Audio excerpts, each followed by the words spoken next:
Bili na naman kami ng aking alaga. Galing kami sa painting art ng alaga ko.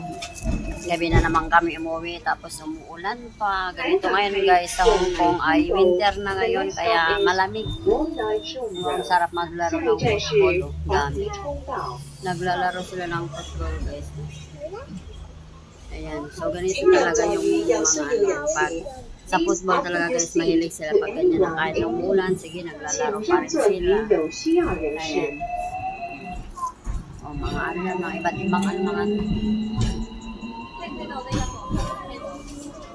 winter na dito sa Hong Kong guys, grabe ang lamig, nagsimula ng lamig. Ay. Kaya simulan na naman natin magsuot ng mga makakapal na damit. Na kahit hindi nag-i-snow dito guys, pero nataglamig talaga, grabe. Maano mo talaga yung lamig. Hindi mo pa maano maghawak ng tubig, maligo. Minsan tinatamad ka na ng maligo pag tag-winter dito. Na kahit mayroon kang heater, wala pa rin. Parang hindi kumakagat sa yung yung init. Talagang sobra yung dito lamig.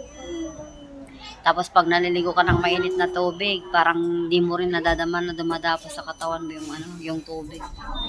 Dahil sa lamig talaga. Pagkatapos mong maligo, ayun, lalamigin ka na naman. Kaya dito minsan pag winter kasi guys, kailangan magsuot ng mga 3 damit, mga ganyan. Ang dami-dami. May susuot. Pauwi na naman kami guys.